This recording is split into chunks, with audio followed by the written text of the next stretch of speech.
ನಮಸ್ತೆ ಸ್ನೇಹಿತರೆ, ಇವತ್ತು ನಾವು ಹೊಸ ಧರ್ಮಗಳ ಉದಯದ ಬಗ್ಗೆ ತಿಳ್ಕೊಳ್ಳುವ. TET ಪರೀಕ್ಷೆ ಪ್ರಶ್ನೆ ಪತ್ರಿಕೆಯಲ್ಲಿ ಹೊಸ ಧರ್ಮಗಳ ಉದಯದಿಂದ ಪ್ರಶ್ನೆಗಳು ಕೇಳ್ತಾರೆ. ವಿಶ್ವದ ಚರಿತ್ರೆಯಲ್ಲಿ ಕ್ರಿಸ್ತಪೂರ್ವ 6ನೇ ಶತಮಾನವು ಹೊಸ ಧರ್ಮಗಳು ಉದಯಿಸಿದ ಕಾಲ. ಜಗತ್ತಿನ ಸಾಂಸ್ಕೃತಿಕ ಮತ್ತು ಧಾರ್ಮಿಕ ಕ್ಷಿತಿಜದ ಅತ್ಯಂತ ಉಜ್ವಲದ ಅವಧಿ ಹಾಗೂ ಭೌತಿಕ ಬೆಳವಣಿಗೆಯ ವರ್ಷ ಎಂದು ಕರೆಯಲಾಗಿದೆ. ಈ ಶತಮಾನದಲ್ಲಿ ಪ್ರಪಂಚದ ಹಲವು ದೇಶಗಳಲ್ಲಿ ಮಹಾನ್ ಧರ್ಮ ಪ್ರಚೋದಕರು, ಸಮಾಜ ಸುಧಾರಕರು ಹಾಗೂ ತತ್ವಜ್ಞಾನಿಗಳು ಜನಿಸಿದರು. ಭಾರತದಲ್ಲಿ ಕ್ರಿಸ್ತಪೂರ್ವ ಕಾಲದಲ್ಲಿ ಜೈನ ಹಾಗೂ ಬೌದ್ಧ ಧರ್ಮಗಳ ಉದಯವಾಯಿತು. ಇವು ಜನರಲ್ಲಿರುವ ಮೂಢನಂಬಿಕೆಗಳನ್ನು ಹೋಗಲಾಡಿಸಿ ಸುವ್ಯವಸ್ಥಿತವಾದ ಸಮಾಜವನ್ನು ನಿರ್ಮಿಸಲು ಸಹಕಾರಿಯಾದವು. ದೇಶ ವಿದೇಶಗಳಲ್ಲಿ ಈ ಧರ್ಮಗಳು ಜನಪ್ರಿಯವಾಗಿದೆ. ಜೈನ ಮತ್ತು ಬೌದ್ಧ ಧರ್ಮ ಭಾರತದಲ್ಲಿ ಹಿಂದೂ ಧರ್ಮದ ವಿರುದ್ಧ ಪ್ರತಿಭಟನೆ ನಡೆಸಿದವು. ಧರ್ಮಗಳು ಜೈನ ಮತ್ತು ಬೌದ್ಧ ಧರ್ಮಗಳು ಬ್ರಾಹ್ಮಣರ ಆಧಿಪತ್ಯವನ್ನು ಕಡಿಮೆಗೊಳಿಸುವುದು ಅವರ ಉದ್ದೇಶವಾಗಿತ್ತು. ಸ್ಥಾಪನೆಯಲ್ಲಿ ಹಳೆಯ ಧರ್ಮ ಜೈನ ಧರ್ಮ, ಆದರೆ ಕಾಣಿಸಿಕೊಂಡಿದ್ದು ಕ್ರಿಸ್ತಪೂರ್ವ 6ನೇ ಶತಮಾನದಲ್ಲಿ. ಜೈನ ಮತ್ತು ಬೌದ್ಧ ಧರ್ಮಗಳು ಹಾಗಾಗಿ ಕ್ರಿಸ್ತಪೂರ್ವ 6ನೇ ಶತಮಾನವನ್ನು ಆಶ್ಚರ್ಯಕರ ಯುಗ ಎಂದು ಕರೆಯಬಹುದು. ಕಾರಣ, ಹಿಂದೂ ಧರ್ಮವನ್ನು ಹಿಂದೆ ಹಾಕಿದ್ದು ಇದೇ ಧರ್ಮಗಳು.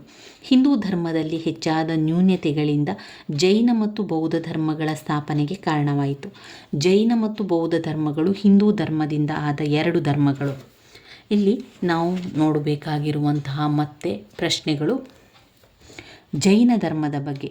ಇದು ಆಂಗ್ಲ ಪದದ ಶಬ್ದವಾದ ಜಿನ ಎಂಬ ಪದದಿಂದ ಬಂದಿದೆ. ಜೈನ ಧರ್ಮ ಎನ್ನುವಂಥದ್ದು ಜಿನ ಎಂಬ ಪದದಿಂದ ಜೈನ ಪದ ಬಂದು ಇದರರ್ಥ ಆಸೆಗಳನ್ನು ಗೆದ್ದವನು ಎಂದು ಅರ್ಥ. ಈ ಧರ್ಮದ ಮೊದಲ ಹೆಸರು ನಿರ್ಗಂತಿಕ ತ್ಯಾಗಜೀವಿಗಳು. 24ನೇಯ ತೀರ್ಥಂಕರು. ಜೈನ ಧರ್ಮದ ಪ್ರಚಾರಕರು 24 ಜನ ತೀರ್ಥಂಕರು. ತೀರ್ಥಂಕರರ ಜೀವನವೆಂಬ ಸಾಗರವನ್ನು ದಾಟಿಸುವ ಮಾರ್ಗದರ್ಶಕರಿಗೆ ತೀರ್ಥಂಕರರು ಎಂದು ಕರೆಯುವರು.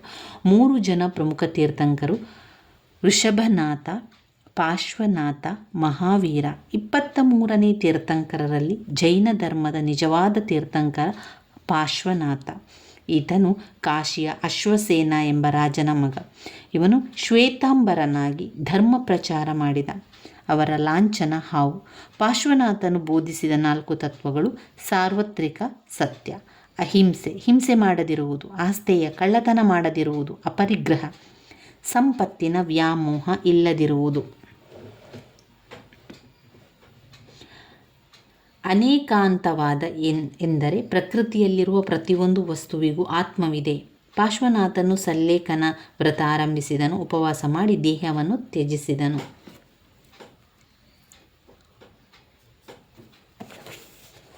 ಇನ್ನು ನಾವು ಇದರಲ್ಲಿ ನೋಡಬೇಕಾಗಿರುವಂಥ ಮತ್ತೊಂದು ವಿಚಾರ ಬಸದಿಗಳು. ಇಲ್ಲಿ ನೋಡಿ, ಕಮಲ ಬಸದಿ ಬೆಳಗಾವಿಯಲ್ಲಿರುವಂಥದ್ದು, ಮೇಣ ಬಸದಿ ಬಾದಾಮಿಯಲ್ಲಿರುವಂಥದ್ದು, ಸಾವಿರ ಕಂಬದ ಬಸದಿ ಮೂಡಬಿದಿರೆಯಲ್ಲಿರುವಂಥದ್ದು. ಕಮಲ ಬಸದಿ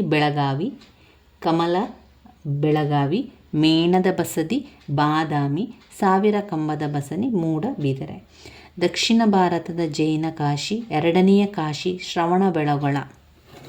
ದಕ್ಷಿಣ ಭಾರತ ಜೈನ ಕಾಶಿ 2ನೇಯ ಕಾಶಿ ಅಂತ ಕರೀತಾರೆ. 2ನೇ ಕಾಶಿ ಅಂತ ಕರೆಯುವುದು ಯಾವುದನ್ನು ಅಂದರೆ ಶ್ರವಣಬೆಳಗೊಳ.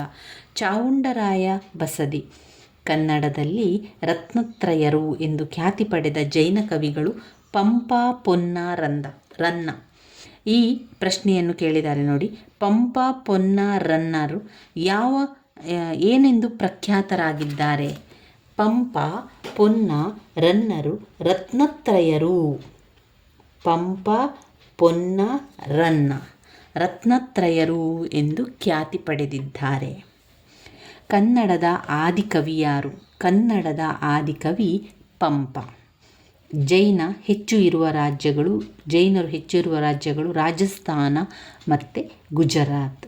ಕರ್ನಾಟಕದಲ್ಲಿ ಬೆಳಗಾವಿ ಜಿಲ್ಲೆಯಲ್ಲಿ ಕಂಡುಬರುತ್ತಾರೆ. ಪ್ರಸಿದ್ಧ ಮಹಿಳೆ ದಾನಚಿಂತಾಮಣಿ ಅತ್ತಿಮಬ್ಬೆ. ಗಂಗರ ಆಳ್ವಿಕೆಯ ಕಾಲವನ್ನು ಜೈನರ ಸುವರ್ಣಯುಗ ಎಂದು ಕರೆಯುತ್ತಾರೆ. ಗಂಗರ ಆಳ್ವಿಕೆಯ ಕಾಲವನ್ನು ಜೈನರ ಸುವರ್ಣಯುಗ ಅಂತ ಕರೆಯುತ್ತಾರೆ. 2 ಪಂಥಗಳಾಯಿತಾಗ ಶ್ವೇತಾಂಬರರು ಮತ್ತು ದಿಗಂಬರರು. ದಕ್ಷಿಣ ಭಾರತದಲ್ಲಿ ದಿಗಂಬರರ ಪಂಥದ ಪ್ರಚಾರ ಭದ್ರಬಾಹು.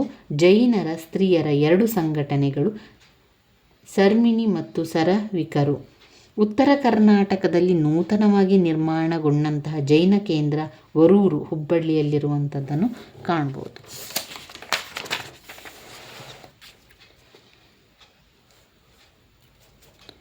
ಗೊಮ್ಮಟೇಶ್ವರನ ವಿಗ್ರಹಗಳ ಸ್ಥಳಗಳು ಶ್ರವಣಬೆಳಗೊಳ ಹಾಸನ ಜಿಲ್ಲೆ, ಕಾರ್ಕಳ ಮೂಡಬಿದಿರೆ, ಧರ್ಮಸ್ಥಳ, ವೇಣೂರು, ಮೈಸೂರು, ಗೊಮ್ಮಟಗಿರಿ. ಬೌದ್ಧ ಧರ್ಮ ಭಾರತದ ಗಡಿಯಾಚೆಗೆ ಪ್ರಚಾರಗೊಂಡ ಮೊದಲ ಧರ್ಮ ಅಂತ ಹೇಳಿದರೆ ಬೌದ್ಧ ಧರ್ಮ. ಬುದ್ಧನಿಂದ ಬೌದ್ಧ ಎಂದು ಬಂದಿತು. ಬುದ್ಧ ಎಂದರೆ ಎಲ್ಲವನ್ನೂ ತಿಳಿದವ, ಸಂಪೂರ್ಣ ಜ್ಞಾನವನ್ನು ಹೊಂದಿದವ. ಮೊದಲ ಹೆಸರು ಸಿದ್ಧಾರ್ಥ. ಕಪಿಲವಸ್ತುವಿನ ಲುಂಬಿನಿ ವನದಲ್ಲಿ ಹುಣ್ಣಿಮೆಯ ದಿನ ಜನಿಸಿದನು. ತಂದೆ ಶುದ್ಧೋಧನ, ತಾಯಿ ಮಹಾದೇವಿ, ಸಾಕುತಾಯಿ ಪ್ರಜಾಪತಿ ಗೌತಮಿ.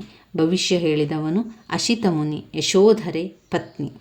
16ನೇ ವಯಸ್ಸಿನಲ್ಲಿ ಮದುವೆಯಾಯಿತು. ನಂತರ ಮಗ ರಾಹುಲ ಎಂಬ ಮಗ ಹುಟ್ಟಿದ್ದಾನೆ. ನಂತರ 29 ವಯಸ್ಸಿನಲ್ಲಿ ಸನ್ಯಾಸ ಸ್ವೀಕಾರಕ್ಕೆ ಮನಸ್ಸು ಮಾಡಿದ.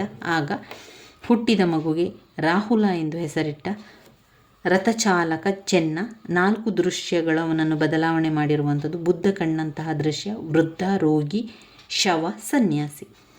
ಮನೆ ಬಿಟ್ಟು ಹೋಗಿದ್ದನು. ಮಹತ್ ಪರಿತ್ಯಾಗ ಎನ್ನುವರು ಅದನ್ನು. ಕಂದಕ ಎಂಬ ಕುದುರೆ ಹೇರಿ ಮನೆ ಬಿಟ್ಟು ಹೋದ. ಅನೋಮ ಎಂಬ ನದಿ ದಡದ ಮೇಲೆ ಸನ್ಯಾಸಿಯಾದ. ಭಿಕ್ಷೆ ನೀಡಿದ ಗುರು ಅಲಾರ ಕಲಮ ಮತ್ತು ಉದ್ರಕರಾಮ ಪುತ್ರ. 6 ವರ್ಷಗಳ ಕಾಲ ಕಠಿಣ ತಪಸ್ಸನ್ನು ಮಾಡ್ತಾನೆ. ಜ್ಞಾನೋದಯ ಆಗುವಂಥದ್ದು ಬೋಧಿ ವೃಕ್ಷದ ಕೆಳಗೆ. ವೈಶಾಖ ಹುಣ್ಣಿಮೆಯ ದಿನ ಸಂಪೂರ್ಣ ಜ್ಞಾನ ಪಡೆದುಕೊಂಡನು. ಧರ್ಮಚಕ್ರ ಪ್ರವರ್ತಕ ಮೊದಲ ಒಂದು ಬೋಧನೆ. ಧರ್ಮಚಕ್ರ ಪ್ರವರ್ತಕ ಲಾಂಛನ. ಧರ್ಮಚಕ್ರ 4 ಆರ್ಯ ಸತ್ಯಗಳು. 1 ಆಸೆ ದುಃಖಕ್ಕೆ ಮೂಲ, ಜೀವನ ದುಃಖಮಯ. ಆಸೆ ತ್ಯಾಗ, ಸುಖ ಜೀವನ. ಆಸೆ ತ್ಯಾಗಕ್ಕೆ ಅಷ್ಟಾಂಗ ಮಾರ್ಗಗಳ ಪಾಲನೆ.